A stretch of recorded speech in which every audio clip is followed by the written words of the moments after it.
MCN et AVA vous présentent votre magazine agricole.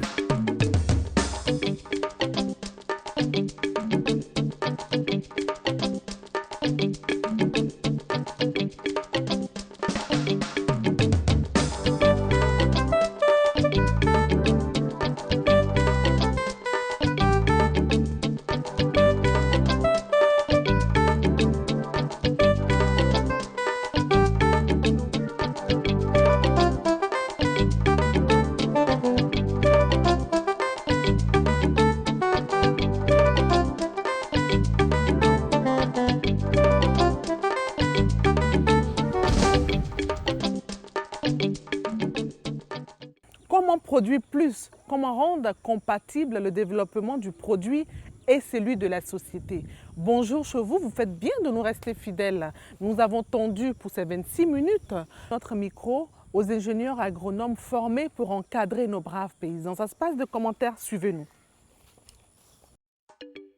Si la Côte d'Ivoire se vante d'avoir une économie en bonne santé, c'est dû en grande partie à son agriculture. Ce secteur d'activité est le pilier de son économie grâce à ses valeureux paysans et paysannes, mais aussi à tous les techniciens et ingénieurs agricoles. Formés pour la plupart en Côte d'Ivoire par la prestigieuse École supérieure de l'agronomie de Yamoussoukro, ESA, ces hauts cadres de l'agriculture pilotent aujourd'hui toutes les structures agricoles sans exception.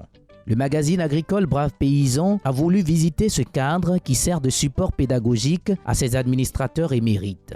Pour la circonstance, notre guide fut le plus ancien pensionnaire de cet établissement.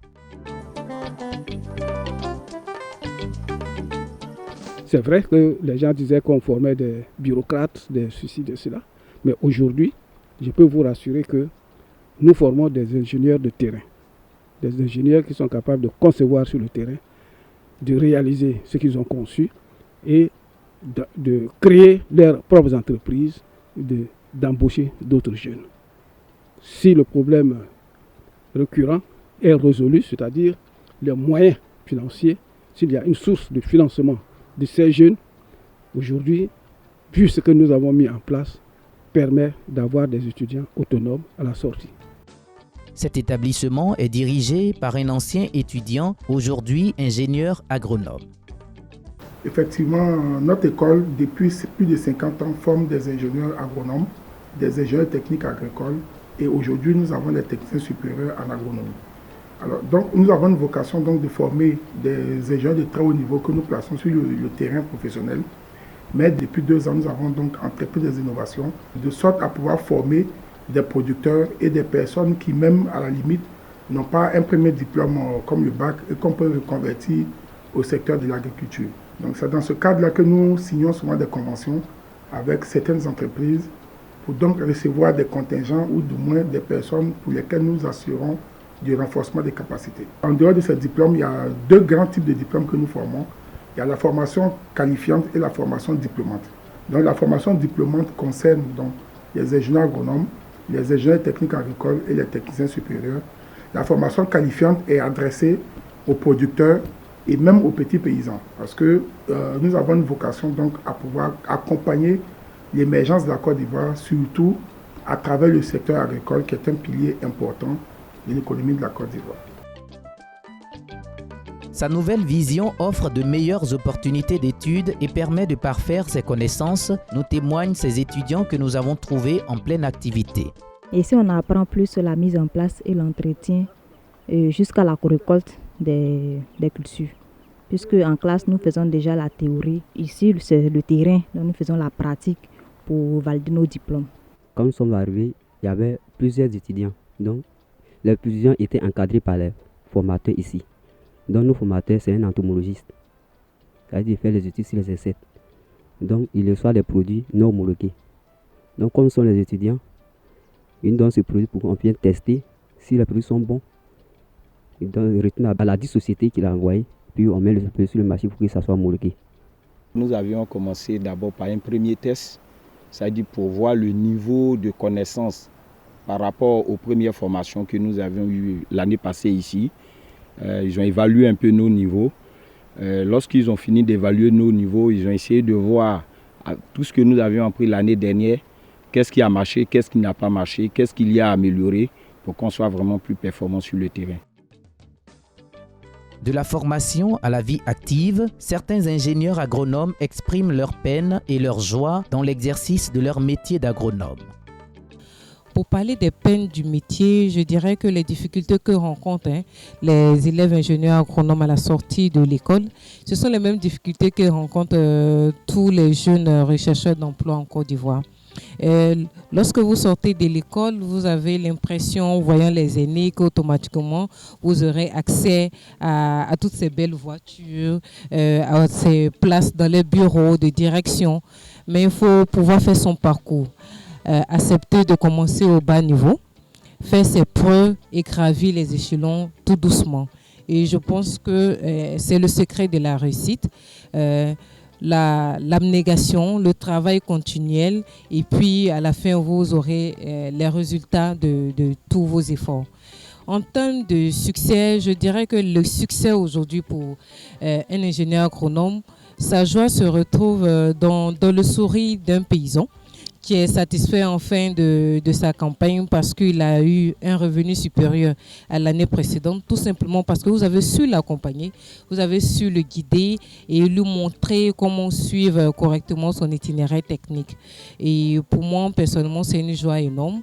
Et je pense qu'un ingénieur agronome est un acteur majeur aujourd'hui dans le développement socio-économique de ce pays, vu que ce pays repose sur l'agriculture et que nous sommes ceux qui accompagnons nos parents producteurs au quotidien afin d'améliorer leurs conditions de vie.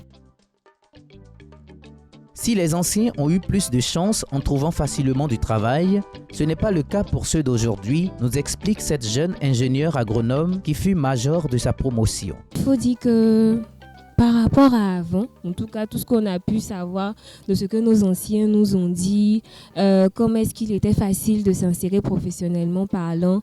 Et déjà même sur les bancs, beaucoup de personnes avaient déjà des opportunités d'emploi. Mais il faut dire que maintenant c'est vraiment quelque chose d'assez complexe par rapport à toutes ces opportunités qu'ils avaient avant. Parce qu'aujourd'hui, quand tu sors, tu as vraiment besoin de te donner à fond, d'être courageux, de chercher, d'être à la pointe de l'information pour savoir où est-ce que tu dois peut-être postuler, où est-ce qu'il y a peut-être telle offre et tout. Donc vraiment, c'est toujours une dynamique en fait. Donc quand tu sors, honnêtement, c'est pas comme si tout est déjà mis sur un plateau d'argent. Tu as besoin de toi-même chercher, tu as besoin de toi-même postuler, de chercher l'information, de partir vers qui il faut pour chercher les infos et tout.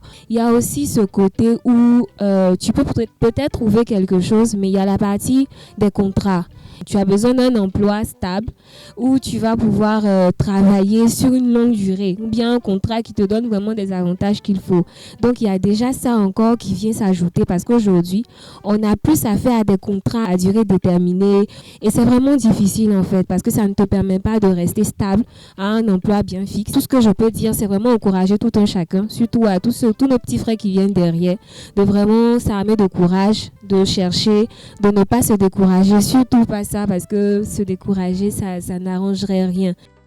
Dans tous les cas de figure, la Côte d'Ivoire est fière et le restera longtemps de ses ingénieurs agronomes pour le travail qu'ils abattent pour le meilleur de notre agriculture, socle de l'économie ivoirienne.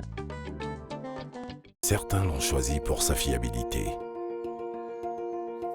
Car si le travail du champ est dur, avec les bons outils, on y arrive toujours. D'autres disent que le bon outil fait le bon planteur. Et avoir toujours un magasin à proximité pour être aidé et conseillé dans ses tâches, ça compte. Nous avons tous une bonne raison d'aller chez MCN.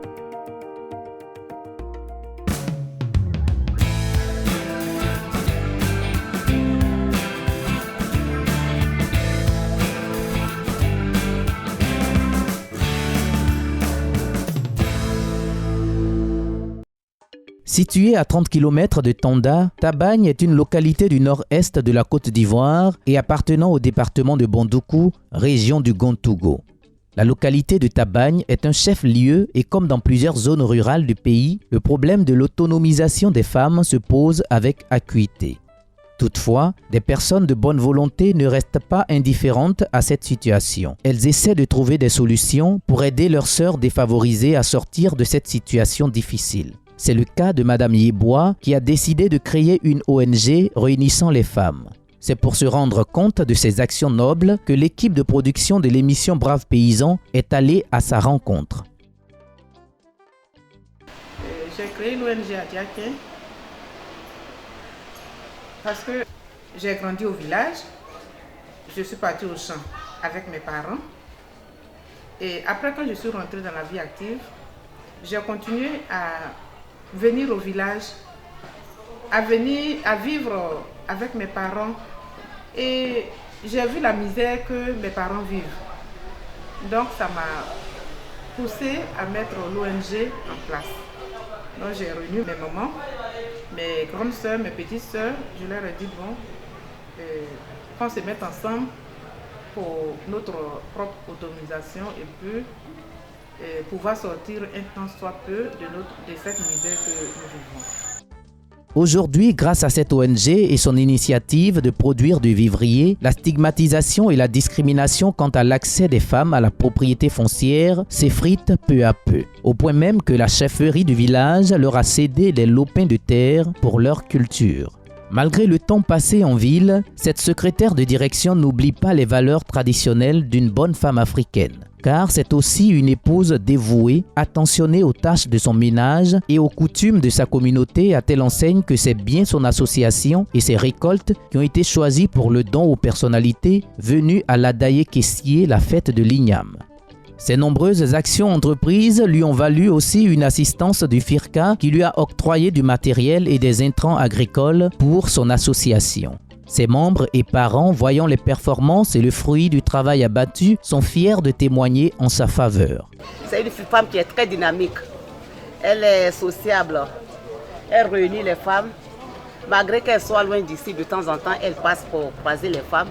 Même dernièrement, elle est partie à Dinamardi. Quand une a un problème, on lui fait appel. Elle vient. Elle les aide, elle les soutient. C'est une bonne action qu'elle veut mener pour aider nos sœurs d'ici. Elle est très battante. Elle est très dévouée, elle est très dégourdie et elle ose beaucoup. Elle a l'amour d'aider ses sœurs. Et vraiment, voilà un peu les qualités que je trouve. Mais on ne peut pas être sans défaut, mais je pense qu'elle ne résigne pas sur les moyens pour aider ses sœurs. Je l'ai vu à plusieurs reprises convoquer les femmes pour leur formation.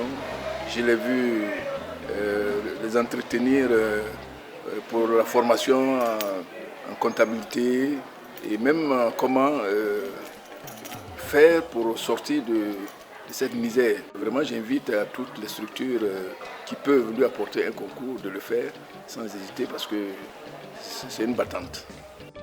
Bien que reconnaissant la rigueur de sa mère dans leur éducation, l'un de ses fils ne tarit plus d'éloges à son égard.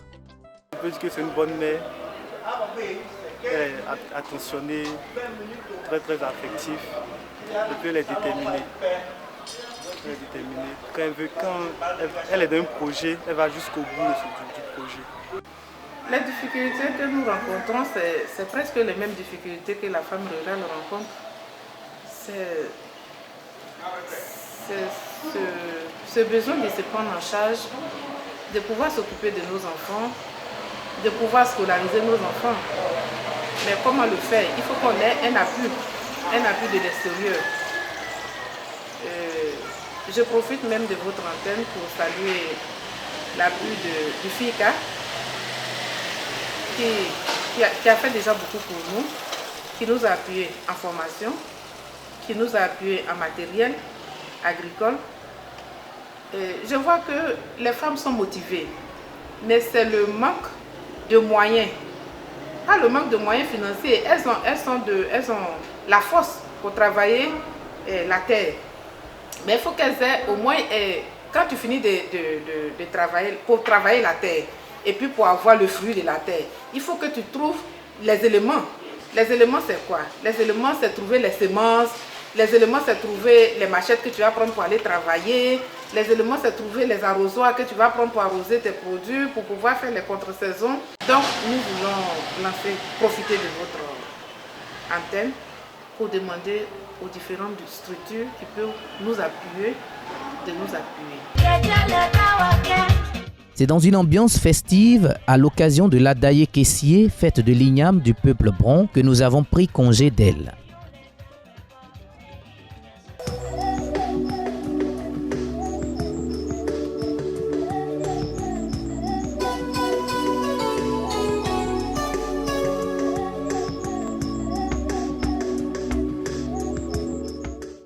Aujourd'hui, au niveau de la cacaoculture, nul n'est censé savoir que nous sommes dans une phase de transition. La transition, on est passé des producteurs créateurs de plantations à des producteurs héritiers, plus ou moins jeunes, qui dans le temps étaient élèves pendant que les parents mettaient en place les cacaocultures. Revenus aujourd'hui au village pour hériter de la plantation, nécessitent qu'ils travaillent par exemple à la replantation de cette plantation. Ce qui l'oblige à apprendre l'itinéraire technique de création d'une cacaoyère. Entre autres, par exemple, la mise en place d'une pépinière et le piquetage, par exemple. Ce sont des techniques qui sont modernes, qui ne sont pas issues du monde paysan. Donc, en venant ici, ces nouveaux producteurs, qu'on appelle des producteurs relais, ils viennent pour apprendre ces nouvelles techniques qui sont de l'exigence nouveau de la cacaoculture, c'est-à-dire la replantation, l'utilisation des nouvelles variétés, ce qui n'est pas issu du monde paysan. Donc, en venant ici, ils apprennent quelque chose de nouveau qui peut les servir dans l'activité nouvelle ou dans la vie nouvelle qu'ils mènent.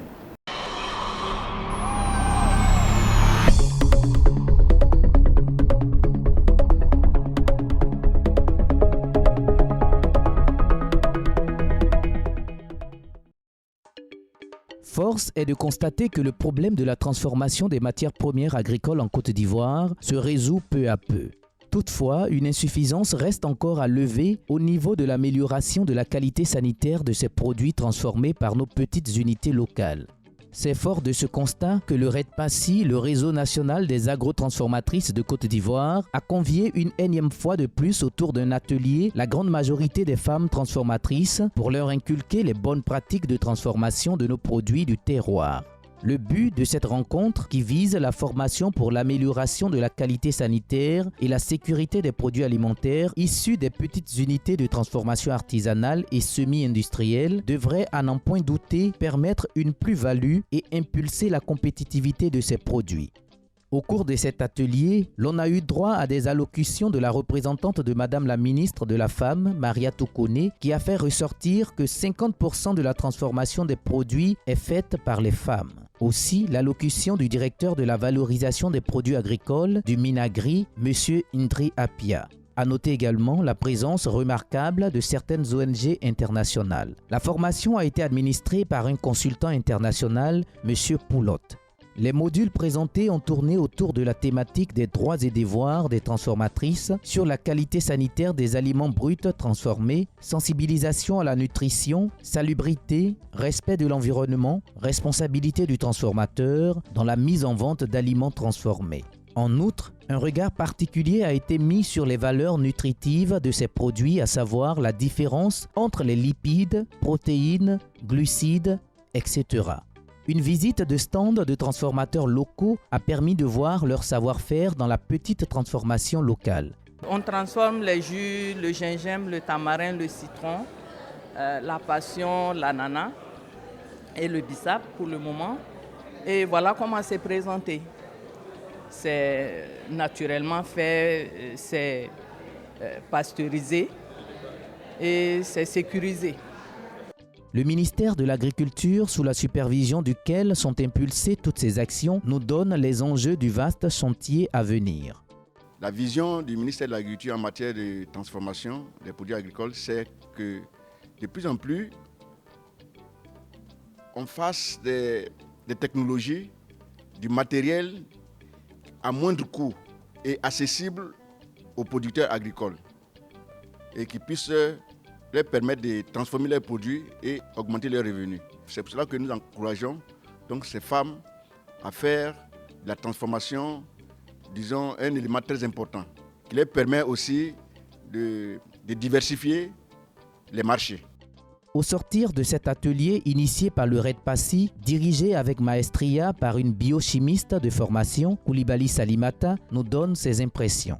L'appui de Sako Sezo en partenariat avec la Chambre de commerce et d'industrie et le FIRCA qui nous appuie également. Nous allons continuer cette aventure ensemble.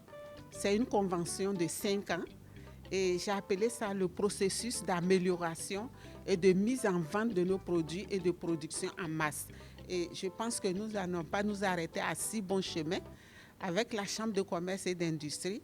Après l'identification des unités de transformation dans toute la Côte d'Ivoire, cette identification a bel et bien commencé avec la Chambre de commerce et d'industrie.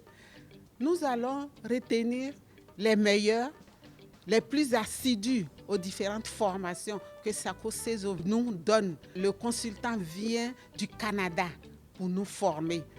Donc ce sont les meilleurs, les plus assidus qui vont être dans ce projet jusqu'à mettre en place leur unité de transformation. Il va s'agir de trouver comment leur apporter les équipements adéquats, continuer le coaching et faire des vrais industriels. Comme on l'a dit, aujourd'hui, on commence la professionnalisation du métier. C'est un processus et d'ici 5 ans, je pense que nous allons y arriver et puis créer beaucoup d'emplois dans ces unités de transformation. C'est dans une ambiance chaleureuse autour d'une dégustation de ces produits que s'est achevée cette formation très pratique pour l'avancement des petites transformations dans notre pays. La 4e édition du Salon international de l'agriculture et des ressources animales, SARA, s'est tenue du 17 au 26 novembre 2017. Ce salon, qui a réuni plusieurs structures du monde agricole, a été l'occasion pour la grande direction du Conseil du coton et de l'anacarde, à leur tête le PCA Bamba Mamadou et le directeur général Dr Adama Koulibaly, de vendre ces 2 spéculations en plein essor. Le directeur général du binôme coton-anacarde a fait savoir que sa structure est engagée à tout mettre en œuvre pour atteindre une transformation d'au moins 30% de l'anacarde d'ici 2020. La graine de coton permet de produire de l'huile de table, permet de produire de l'aliment bétail, des beignets avec, des galettes avec et des gâteaux avec. Donc c'est un produit dont on ne soupçonne pas la richesse et donc les opportunités qu'il contient. Quant aux fruits de l'anacarde, vous savez que la pomme, jusque-là on ne faisait rien avec la pomme en Côte d'Ivoire. Mais aujourd'hui nous sommes heureux de vous présenter des canettes de jus de pomme, de cajou. La noix, je pense qu'on a suffisamment parlé et l'ensemble des produits dérivés indique la richesse donc, de ce produit. Et grâce à ça, donc, nous sommes en train de faire émerger une race de transformateurs, que ce soit au plan donc, de la petite transformation, que ce soit au niveau aussi de la grande transformation. Et très bientôt, nous allons passer à la vulgarisation de la consommation de ces produits. Et je pense qu'ils seront disponibles dans les supermarchés pour booster davantage la production, pour pérenniser la production, pour assurer des débouchés sûrs à nos producteurs, parce que nous ne pouvons pas durablement compter sur l'exportation de ces produits vers d'autres pays. Nous devons compter d'abord sur la consommation nationale, la consommation de la sous-région. Par ailleurs, il a souligné que la Côte d'Ivoire pourra bénéficier dans les jours à venir des machines ayant une capacité de transformation de 200 000 tonnes. Dr Adama Koulibaly s'est réjoui de la tenue du Sahara qui, selon lui, permettra aux structures en charge de la gestion des filières de bénéficier de l'expérience des pays qui ont une forte avancée dans le domaine de la transformation des produits agricoles. Le stand du Conseil du coton et de l'anacarde a été fortement visité. Certains pour avoir des informations sur la culture de ces 2 spéculations, d'autres pour déguster les différents produits dérivés de la pomme et de la noix de cajou, à savoir la glace, l'amande salée ou au chocolat, le lait, le jus et bien d'autres. Plusieurs visiteurs ont apprécié ces différents produits. C'est très bon, c'est très bon. Je vous avoue que c'est la première fois que je goûte ces produits-là. Je pense que le gouvernement doit encourager chaque Ivoirien à connaître ce genre de produits-là à travers ce genre d'événements. J'ai goûté au jus, au lait d'anacarde, à l'amande d'anacarde, les gâteaux au four, du pizza. Vraiment, c'était excellent, c'est doux. Je remercie le conseil coton anacarde d'avoir proposé les merveilles de l'anacarde. J'ai mangé les crêpes d'anacarde, c'est très doux. Il faut aussi souligner la visite du Premier ministre ivoirien Amadou Gon Coulibaly qui a salué le travail abattu par le Conseil. Enfin, Dr Adama Coulibaly a profité de cette belle tribune pour lancer la 3e édition du Salon international des équipements et des technologies de transformation de l'anacarde, CIETA, qui aura lieu en novembre 2018 à Abidjan.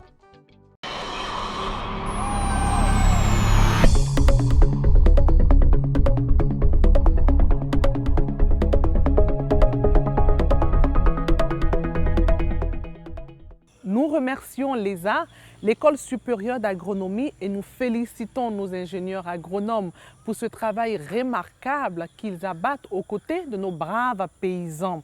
Nous vous demandons de nous écrire également pour vos avis et suggestions à l'adresse qui s'affiche au bas de votre petit écran.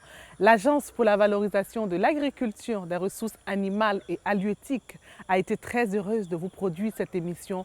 Rendez-vous dans 15 jours par la grâce de Dieu. À très vite. MCN et AVA vous ont offert cette émission.